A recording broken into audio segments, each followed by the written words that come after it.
3월은 이제 고난과 부활의 달입니다. 이제 종려주일도 있고 고난주간도 있고 부활주일도 있어서 3월은 고난과 부활의 달로 정했고, 특별히 구속의 은혜에 감사하는 그렇게 한 달 전체로 우리가 주님의 십자가를 바라보고 구속의 은혜에 감사하는 달로 정했습니다. 그래서 3월 한 달 내내는 주제를 좀 십자가, 구속의 은혜 이렇게 잡았고요. 여러분들도 3월 한 달만큼은 십자가를 붙잡고 살아가셨으면 좋겠습니다. 오늘 그 첫 시간으로는 여러분 너무 유명하죠. 여러 번 설교를 들으셨지만 이사야서 53장 이 말씀을 함께 나누려고 합니다. 저도 많이 보던 말씀이고 또 잘 익히 아는 말씀인데, 좀 새로운 점 한 가지를 발견했어요. 조금 이럴 수 있구나, 그동안 왜 이걸 몰랐었지 하면서 이제 묵상하는 가운데 한 가지 좀 재미있고 놀라운 점을 발견했습니다. 그게 뭐냐면 아마 여러분도 쉽게 동의하실 것 같습니다. 자, 오늘 우리가 저 아무 말도 안 했습니다. 그런데 본문을 읽고 여러분 머릿속에 떠오른 게 있어요. 세 글자짜리일 겁니다. 그죠? 한번 확인을 해봐야 돼요. 자, 사진 보여주십시오. 혹시 저게 떠올랐습니까? 그죠? 네. 저 모습이 이렇게 손들 보니까 떠오르신 분, 네. 거의 다 할 거예요. 오늘 본문을 읽고 얼마나 우리가 많이 이 말씀을 접했는지 여러분 금방 지금 이 글을 본문을 읽었을 때 정말 머릿속에 십자가가 떠올랐을 것입니다. 근데 왜 십자가가 생각났습니까? 그냥 이걸 보고 어떻게 십자가가 생각 안 납니까? 그죠? 자연스럽게 십자가가 생각이 났을 겁니다. 저는 이 부분이 놀랍다는 거예요. 여러분은 전혀 안 놀라는데 한번 설명을 듣고 이해해 보세요. 지금 우리가 이사야서 53장을 읽었죠? 지금 이 기록이 이사야 선지자가 십자가 앞에서 본 것을 기록한 게 아니에요. 그 십자가 현장 앞에서 마치 보고 글을 적듯이 한 것이 아니라 예수님 탄생 700년 전에 이 글을 기록한 것입니다. 다시 한번 보시면 700년 전에 이거를 기록했는데 너무 생생하죠. 마치 이사야 선지자가 십자가 아래서 보고 받아 적은 것처럼 정확하게 구체적이고 아주 자세하고 아주 생생하게 기록됐어요. 7년 후가 아닙니다. 70년 후가 아니에요. 자그마치 700년 후에 있을 일을 정확하게 맞췄어요. 그리고 여러분에게도 이것을 읽고 동일하게 다 똑같이 생각했죠. 십자가다. 어떻게 그 일이 있을 수 있냐 이거죠. 한번 좀 더 제가 설명해 드릴게요. 마치 이런 것 같습니다. 자, 지금 우리 대한민국 2024년도죠. 자, 700년 전으로 가보겠습니다. 과거로. 그러면 1324년이에요. 1324년이면 듣고 잊어버릴 수 되지만 이 이름도 생각나. 충숙왕이라고 고려시대 때예요. 700년으로 가면 고려시대 때예요. 와, 이름도 잘 모르게 생소해. 충숙왕 누구야? 이 왕 때 어떤 한 사람이 2024년 오늘의 대한민국을 정확하고 생생하게 오늘의 본문처럼 자세하게 맞출 수 있는 가능성 몇 퍼센트일까요? 그렇죠. 물어보나 마나 0%예요. 이걸 어떻게 맞춰요? 700년 전에. 자, 그럼 또 반대로 가보겠습니다. 자, 앞으로 이제 미래로 700년 후로 가보겠습니다. 자, 앞으로 700년이면 계산하기도 2724년이에요. 여러분, 2724년. 야, 그럼 우리 다 없겠지만, 자, 2724년에 대한민국의 모습 한번 떠올려 보십시오. 저도 이걸 해보려고 했는데 떠올려지지도 않아요. 너무 멀어서. 2724년에 대한민국의 이 미래를 생생하게 다도 필요 없어. 어떤 한 사건이라도 구체적으로 알아맞추거나 정확하게 알아맞출 수 있는 확률 얼마나 될까요? 이것도 제로예요. 0%예요. 과거로 가나 미래로 가나 700년이면 이건 도저히 이거는 맞출 수가 없어요. 그렇죠? 제가 다시 한번 질문해 볼게요. 자, 이 본문이 정말 700년 뒤에 있을 십자가 사건을 가리키는 거 여러분 확신하십니까? 그죠? 이게 믿어집니다. 700년 전에 700년 후에 있을 이 십자가 사건을 너무 생생하고 자세하게 기록했는데 다 맞아떨어졌어요. 가능성이 0%인데, 자, 가능성이 0%인 이 일이 정말 놀랍게 정확하게 성취됐다면 우리가 아는 이유는 하나밖에 없어요. 하나님이 하신 거예요. 하나님의 역사라고 밖에는 우리는 대답을 할 수가 없지요. 어떻게 700년 전에 700년 후에 있을 일을 마치 눈앞에서 보듯이 생생하게 구체적으로 이렇게 마치 본 것처럼 정확히 알아맞힐 수 있냐 이겁니다. 이게 놀라운 거예요. 이게 정말 신비지요. 근데 여러분, 오늘 본문에는 없지만 더 놀랍고 더 신비로운 일이 하나 더 있어요. 그게 뭐냐면 오늘 본문은 정확하게 십자가 구속의 사건입니다. 그런데 이 십자가 구속의 사건이 이사야 시대면 약 BC 750년이거든요. 그때부터 시작된 게 아니라 더 과거로 올라갑니다. 지금 이사야서의 시대뿐만 아니라 하나님께서 저와 여러분을 그리스도의 십자가로 구속하겠다고 작정하신 시점은 BC 750이 아니라 창세 전부터입니다. 우리가 누군지를 알고 우리가 착하게 살지 나쁘게 살지 하나님 앞에 어떻게 살지 믿을지 안 믿을지 그것도 전혀 모르는 창세 전에 하나님께서 여러분 한 사람 한 사람을 아시고 그리스도의 보혈로 구원하시겠다고 작정하셨으니 이게 얼마나 놀랍고 얼마나 은혜입니까? 하나님은 여러분을 사랑하시는 것이 분명해요. 창세 전부터 여러분을 아시고 사랑하셔서 이렇게 십자가로 구속하시기를 작정하셨어요. 이것이 정말 우리에게는 놀랍지요. 그런데 이 하나님의 방법, 구속을 위한 하나님의 방법이 당시 사람들의 생각과는 좀 너무 달랐어요. 그러니까 하나님의 뜻과 사람들의 뜻, 구속하겠다는 하나님의 방법과 사람들의 방법이 너무 차이가 났습니다. 무슨 말이냐? 당시 사람들은, 심지어 예수님이 오셨을 때의 사람들은 구원자를 좀 다르게 생각했습니다. 그들도 여전히 역시 메시아를 갈망했어요. 언제나 오나 이제나 저제나 이 메시아를 간절히 기다렸는데 그들의 머릿속에, 그들의 마음속에 있는 메시아는 하나님이 보여주신 메시아상과 좀 달랐어요. 어떤 메시아상이냐면 보여주시겠습니까? 네, 사람들이 생각한 메시아는 딱 저것입니다. 영웅이에요. 가문도 출중하고 키도 크고 얼굴도 잘생기고 학문과 인격과 이런 걸 다 겸비하고 마치 저렇게 백마탄, 이 군마탄 개선 장군처럼 등장하는 그런 메시아를 꿈꿨어요. 누가 봐도 한눈에 딱 영웅 아닙니까?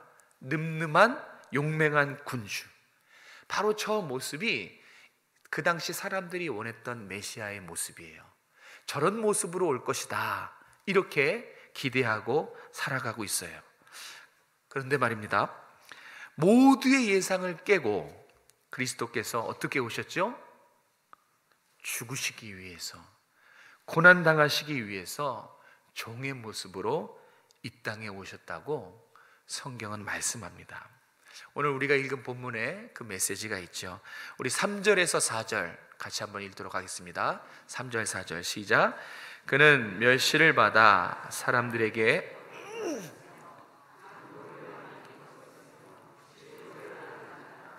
마치 사람들이 그에게서 얼굴을 가리는 것 같이 멸시를 당하였고 우리도 그를 귀히 여기지 아니하였도다.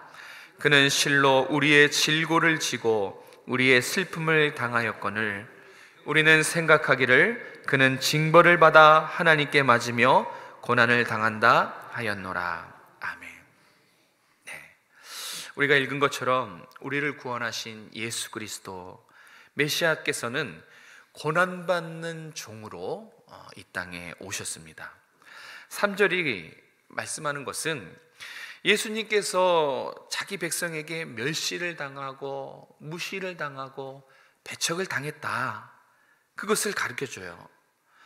예수님은 유일하게 자기 백성에게 환영을 받지 못한 왕으로 오셨습니다. 뭐 환영받지 못하면 감사한 거죠. 배척을 받았어요. 멸시와 천대를 다 당하셨습니다. 백성들에게 왕이 멸시와 천대, 무시를 당했다고요. 왜 사람들이 예수님을 이렇게 환대하지 않고 오히려 무시하고 배척을 했을까? 아까 말씀드린 대로 그들이 상상한, 그들이 기다린 메시아는 이런 고난받는 종의 모습이 아니에요. 한 번도 아마 생각 안 했을 겁니다. 고난받는 종으로 오는 메시아. 아마 이 당시의 백성들은 상상조차 하지 못했을 것입니다. 그러니까 정확하게 하나님의 뜻을 몰랐죠. 자기 뜻대로 메시아를 기다리고 있었던 것입니다. 지금도 그래요. 지금도 팔레스타인의 이스라엘 유대인들은 이 이사야서 53장을 안 읽어요. 하나님의 말씀인데도 인정을 안 합니다. 52장 읽고 54장으로 건너뛰어요. 왜냐하면 이 53장의 단어와 내용이 마음에 안 들거든요. 종. 이 단어가 이 마음에 거북스러운 거예요. 이 고난의 내용이 그들은 마음에 들지 않아요. 불편해요. 이스라엘, 지금도 유대인들은 그래요. 어떻게 메시아가 고난받을 수 있느냐? 오히려 고난을 줄 수는 있어도 어떻게 메시아가 고난을 받느냐? 당연히 메시아가 개선장군처럼 늠름하게 군마를 타고 그렇게 오셔야지, 연약하고 힘없고 종의 모습으로 어떻게 이렇게 올 수 있는가? 이게 지금도 유대인들은 용납이 안 됩니다. 그래서 아예 53장 이거는 읽지를 않아요. 건너뜁니다. 그래서 이스라엘 백성들이 약속대로 메시아가 이 땅에 오셨지만 그들 곁에서 살았잖아요. 그죠? 그들 곁에 있었지만 메시아를 보지 못합니다. 눈이 있어도 보지 못하고 귀가 있어도 듣지 못하고 깨닫지 못해요. 왜요? 그들이 상상한, 그들이 기다린 메시아는 종의 모습으로 온 메시아가 아니기 때문에 그래요. 그런데 이 53장은 너무 중요합니다. 이사야가 매 53장의 매 구절마다 한번 다 찾아보세요. 매 구절마다 생생하게 고난받는 종의 모습을 기록합니다. 우리를 위해 예수님이 어떤 고난을 받으셨는지, 저와 여러분 때문에 예수님이 우리가 받아야 될 고난, 그 고난이 어떤 고난인지 이사야 선지자가 53장에 구구절절히 매 절마다 강조하며 기록합니다. 그 내용이 뭐예요? 사람들에게 멸시와 천대를 다 받으셨다는 거죠. 여러분, 누가 여러분을 무시하면 어때요? 가만히 안 있죠? 다른 건 다 참아도 무시하는 건 못 참잖아요. 그런데 왕께서 우리가 받아야 될 멸시천대, 하찮음, 이거를 예수 그리스도께서 다 받으셨어요.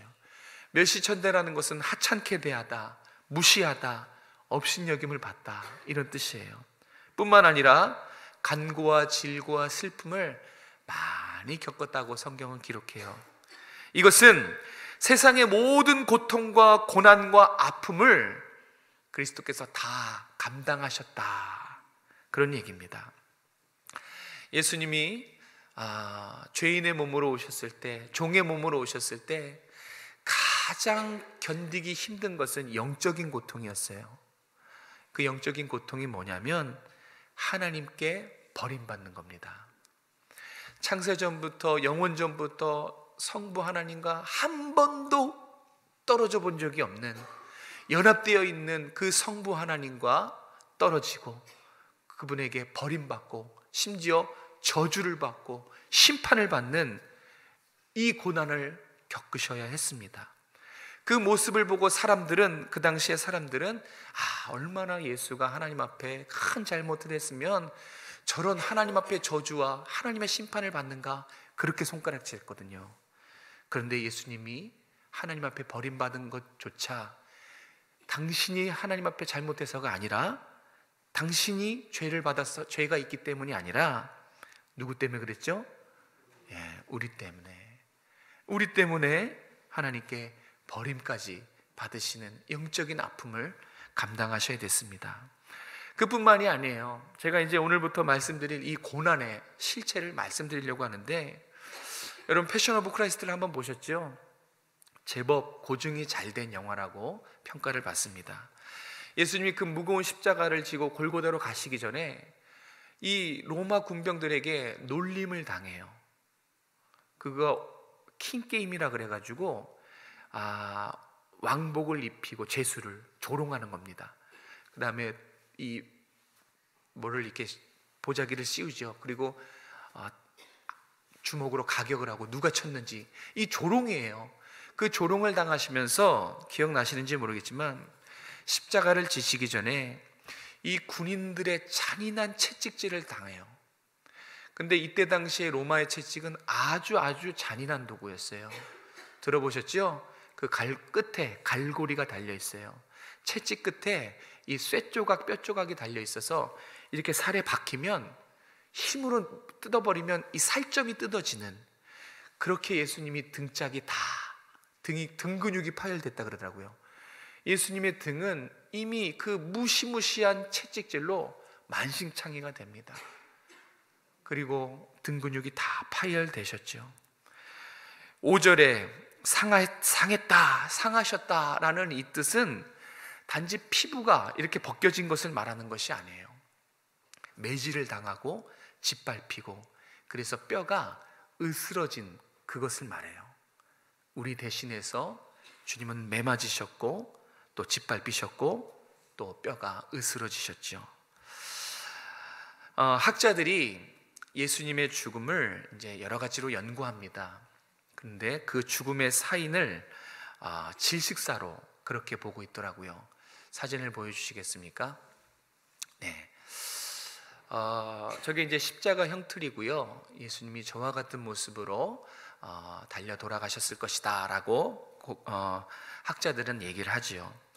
그런데 저 위의 고통이 얼마나 할까요?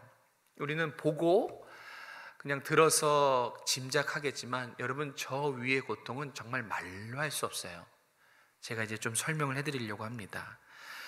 로마 당시 저 십자가 형벌은 가장 극악무도한 죄인에게 내리는 가장 잔인한 형벌로 유명했어요. 저 고통을 받기 싫어서 자살할 정도로 저 십자가 형벌은 잔인하기로 소문이 나 있죠. 먼저 저렇게 발가벗깁니다. 다 벗겨요. 다 벗겨서 많은 사람들 앞에 수치심을 일으킵니다. 그리고 저 양쪽 손목과 발목, 저거 뭘로 지탱해요? 15cm 되는 대못으로 양쪽 팔과 발목에 뚫어버려요. 이 손에다가, 성경은 이제 손에다가 이렇게 대못을 박았다 그랬는데, 손에다 대못을 박아버리면 체중 때문에 이게 찢어져 버린대요. 그래서 팔뚝에 박는 거예요. 팔뚝에 박으면 찢어지다가 이 팔목에 걸리거든요. 그래서 저렇게 매달아 둔는 거예요. 한번 생각해 보세요. 양쪽에 대못, 발목에 대못. 그리고 저기 그림에는 없지만 중간에 의자 같은 게 하나 있어요. 앉아서 쉬라는 게 아니에요.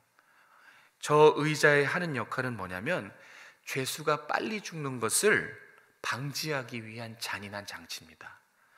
그러니까 이렇게 매달려 있다가 숨을 쉬기 위해서 이 팔과 다리에 그 대못 있죠? 대못 박힌 팔과 발에 힘을 줘서 몸을 일으켜야지 숨을 쉴 수 있어요. 그러면 이 쇠에 뼈가 갈리는 소리가 들린대요. 이 뼈가 갈리면서 힘있게 몸을 들어야 그제야 숨을 쉴 수 있고, 이 팔과 발목이 너무 아파서 이렇게 의자에 걸터 앉으면 이 체중 때문에 폐가 눌려서 숨을 쉴 수가 없대요. 쉬는 게 아니에요. 숨 쉬지 못하는 고통을 주는 거예요. 그럼 숨 쉬려면 어떻게 돼요? 다시 대못에 박힌 팔과 다리의 힘을 이용해서 또 이 체중을 들어 일으켜야 돼요. 그럼 숨 쉬는 거예요. 그리고 등이 어떻게 됐죠? 지금 등이 만신창이죠. 저 나무가 특수한 나무라서 까칠까칠하기로 유명해요. 들어 올리고 내릴 때마다 이 파열된 등이 이 까칠한 나무에 마찰이 생기는 거예요. 쓸리는 겁니다. 등도 아프고 숨도 쉬어야겠고 팔목과 다리는 찢어질 것 같고 이거를 수백 번 하는 거예요. 숨 쉬게 되고 수백 번. 이것이 십자가 형벌입니다. 잔인하게 죄수를 가장 오랫동안 가장 극도의 고통으로 죽게 만드는 잔인한 형벌이에요. 죄수가 너무 힘들어하면 자비를 베푸는데 그게 뭐냐면 쇠몽둥이로 저 다리를 내려치는 거예요. 그러면 아파서 죽는 게 아니라 힘을 들어 올릴 수가 없어서 지식으로 빨리 죽게 하는 게 그게 자비였어요. 예수님이 저와 같은 형벌에 왜 달리셔야 했습니까? 왜 예수님이 저런 모습으로 6시간 동안 죽음의 고통을 감당하셨을까요? 다 이게 저와 여러분의 죄라는 거 믿어지시죠?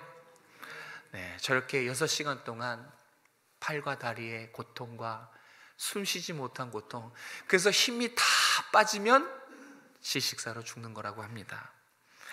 저 모습의 사람들은 예수가 하나님 앞에 죄를 져서 매맞고 있는구나, 무슨 큰 잘못을 해서 고통당하는 것으로 그렇게 손가락질했습니다. 바로 손가락질하는 그 자신을 위해서 예수님이 저렇게 고난받는 종의 모습으로 고난을 받고 있음에도 사람들은 몰랐어요. 메시아, 영웅이 올 거라고 생각하고 십자가에 달린 저주받은 저 죄인은 예수님은 죄인이라고 생각했습니다.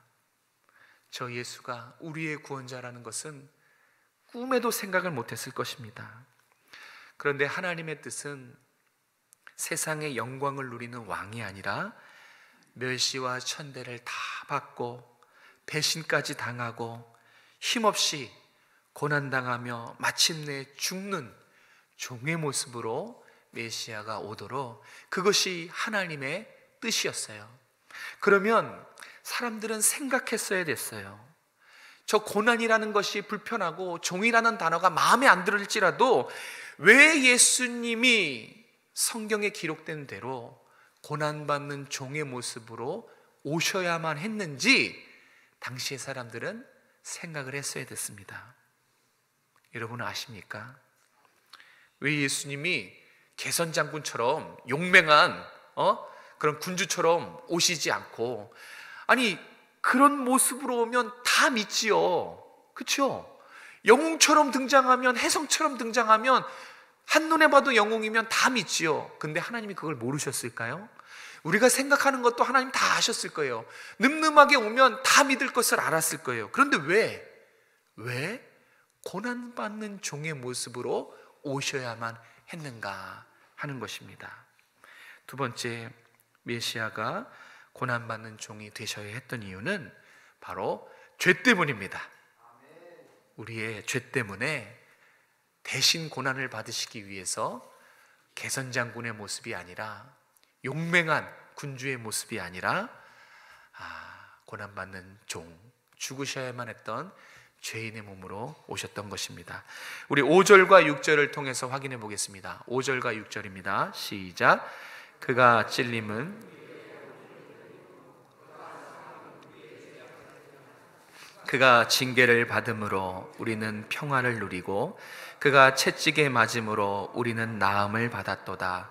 우리는 다 양 같아서 그릇 행하여 각기 제 길로 갔거늘 여호와께서는 우리 모두의 죄악을 그에게 담당시키셨도다. 아멘. 자, 6절에 보면 우리가 어떤 존재라고 말하죠? 그릇 행하는 양으로 그렇게 비유하고 있습니다. 양으로 비유한 것은 양이 스스로 길을 찾아갈 수 있는 짐승입니까? 없는 짐승입니까? 없어요.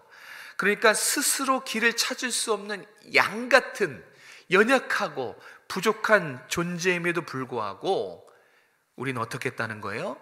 그릇 행하여 각기 자기 소견에 옳은 대로 생각한 길로 가버렸다. 하나님을 버리고 떠나버렸다. 그렇게 우리를 비유하고 있습니다. 여러분, 양은 절대 혼자서 생존할 수 없는 동물이라고 합니다.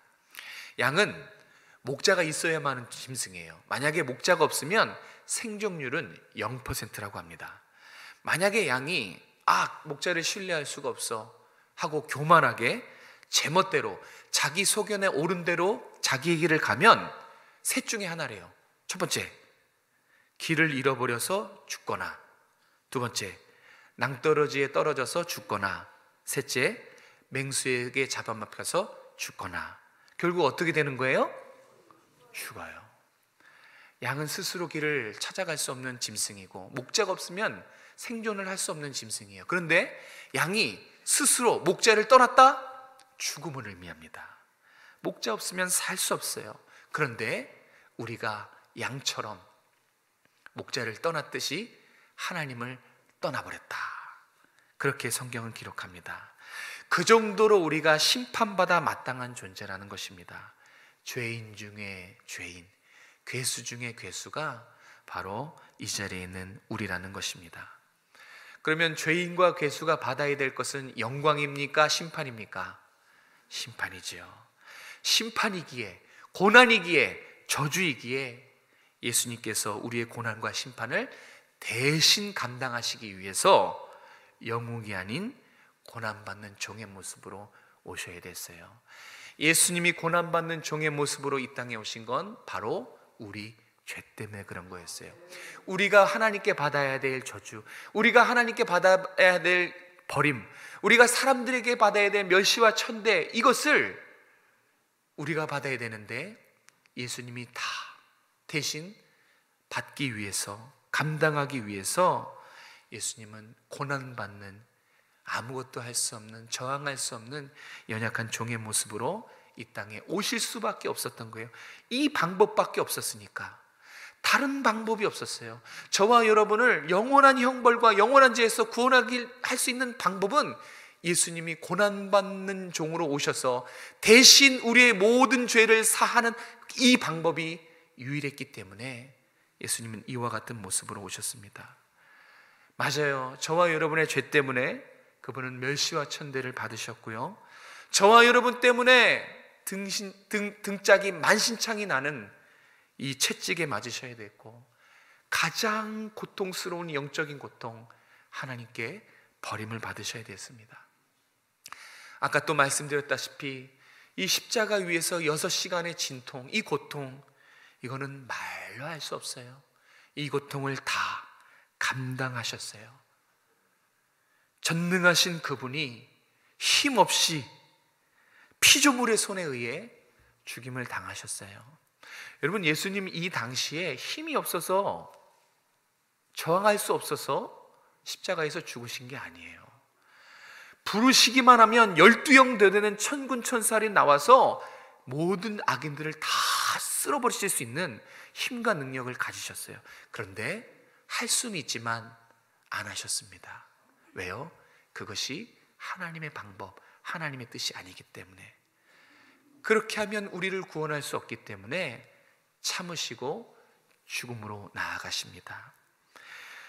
만물의 주인께서, 죄 없으신 예수님께서 죄인들에 의해서 십자가에서 죽으셨어요. 죄 없으셨습니다. 그런데 우리의 죄 때문에, 우리를 사랑하시기 때문에 예수님이 십자가 지셨어요. 여러분, 예수님의 이 고난, 예수님의 순환은 고스란히 예수님의 사랑으로 해석할 수 있어요. 고난이라고 쓰고 주님의 사랑으로 우리는 읽을 수 있습니다. 성경은 이 이해할 수 없는 하나님의 방법, 예수님의 십자가 고난을 바로 저와 여러분의 죄 때문이다 라고 분명하게 말씀합니다. 그것을 지금 한번 확인해 보려고 합니다. 우리 4절에서 6절을 다시 읽을 텐데 이제는 조금 다르게 읽으려고 해요. 화면을 좀 띄워주시겠습니까? 저 가로는 뭐가 있냐면 우리라는 단어가 있었어요. 근데 그거 다 뺐어요. 저 가로 안에 여러분의 이름을 넣고 다시 한번 읽어볼 거예요. 그러면 확실하게 우리 죄 때문에 예수님이 죽으신 것이 선명하게 드러납니다. 저 가로에 여러분의 이름을 넣어서 우리 다시 한번 4절에서 6절을 천천히 의미를 생각하면서 읽도록 하겠습니다. 시작. 그는 실로 현영이의 질고를 지고 현영이의 슬픔을 당하였거늘 현영이는 생각하기를 그는 징벌을 받아 하나님께 맞으며 고난을 당한다 하였노라. 그가 찔림은 현영이의 허물 때문이요 그가 상함은 현영이의 죄악 때문이라. 그가 징계를 받음으로 현영이는 평화를 누리고 그가 채찍에 맞음으로 현영이는 나음을 받았도다. 현영이는 양 같아서 그릇 행하여 각기 제 길로 갔거늘 여호와께서는 현영이의 죄악을 그에게 담당시키셨도다. 아멘. 우리라고 읽었을 때와 좀 어떻습니까? 조금 더 분명하게 그 의미가 다가와지지 않습니까? 마지막에 여호와께서는 이 죄악을, 우리의 죄악을 누구에게 덮어 씌웠다고요? 예수님께 우리의 죄악까지 다 하나 없이 다 남김없이 다 담당시키셨어요. 여러분 이 사실을 믿으십니까? 예수님이 오늘 여기 앉아있는 여러분의 모든 죄악을 다 대신 가져가신 이 놀라운 성경의 말씀을 믿으십니까? 정말 확실히 믿으십니까? 그러면 제가 진짜 묻고 싶은 것이 있어요. 그게 뭐냐면 여러분 지금 말씀을 듣는 이 시간, 이 구속의 사랑과 은혜 여러분의 가슴 속에 있습니까? 그게 중요해요. 몰라서 이 아침에 이 말씀을 다시 들려주실 리는 없을 거예요. 확인하고 싶은 거예요. 정말 내가 보인 이 사랑 매일매일 너희 가슴 속에 심장 뛰듯이 살아있느냐? 오랜 옛날에 그냥 한 번 경험했던 추억으로 그냥 놔두고 지금 우리 마음속에는 세상의 기쁨과 내가 좋아하는 것, 내가 사랑하는 것, 내 관심으로 가득 차 있고 주님의 십자가 사랑과 은혜는 뒷전으로 하고 있진 않은지 그걸 확인하고 싶어서 오늘 이 말씀을 다시 여러분의 심령에 들려주시는 거예요. 여러분 아까 우리 성가대도 나 같은 죄인 살리신 주 은혜 놀라와 찬양했는데 정말 이렇게 주님의 십자가 사랑과 은혜가 노래될 때 여러분의 가슴은 뜁니까? 정말 여러분의 가슴은 감격과 감사가 있습니까? 매일매일 이 십자가 구속의 사랑과 은혜에 감격하고 감사로 영광 돌리는 여러분이 되셨으면 좋겠어요. 무뎌지지 않도록 여러분의 신앙을 잘 관리하셨으면 좋겠어요. 정말 여러분을 위해서 하나님은 어마어마한 값을 지불하셨어요. 예수님은 여러분을 위해서 여러분이 감당해야 될 그 모든 고난과 고통과 멸시와 천대를 예수님이 다 당하셨어요. 이것은 보통 일이 아닙니다. 이거는 정말 놀라운 일이에요. 여러분이 솔직히 잘하신 게 있습니까? 하나님 앞에 정말 열심히 섬기고 우리가 정말 하나님 앞에 의롭게 정말 하나님의 순종하며 살아온 그런 모습이 있습니까? 저도 그래요. 어떻게 나를 위해 예수님이 이런 고난을 다 감당하셨지? 내가 한 게 없는데 용서받을 수 없는 나를 위해 어떻게 예수님이 이렇게까지 하셨지?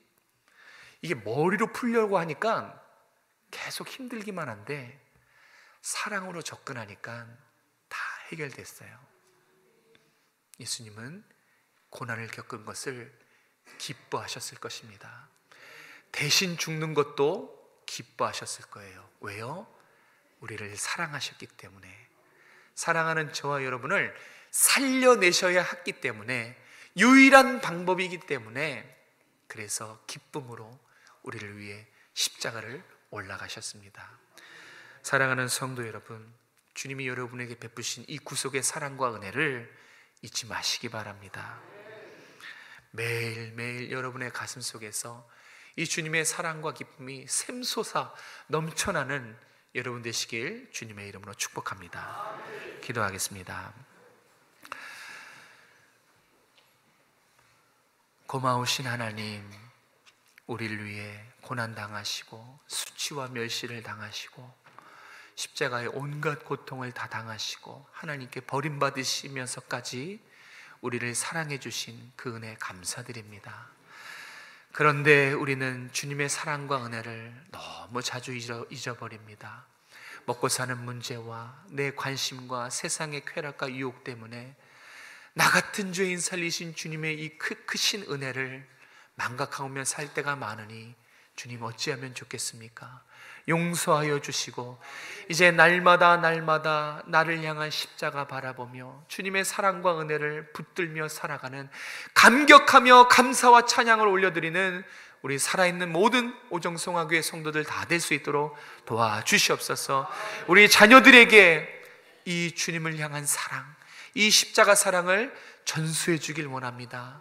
정말 간절한 마음으로 우리 자녀들도 예수님을 만나서 이 사랑에 감동해서 그들도 구원받고 거듭나고 주님을 위해 살아갈 수 있도록 은혜 베풀어 주시옵소서. 하나님, 우리 교회와 우리 성도들의 가정에 날마다 이 십자가의 감격과 감사가 넘칠 수 있도록 도와주시고 진심으로 주님께 감사와 헌신하는 삶을 살아갈 수 있도록 함께하여 주시옵소서. 거룩하신 예수님의 이름으로 감사하며 기도드렸습니다. 아멘.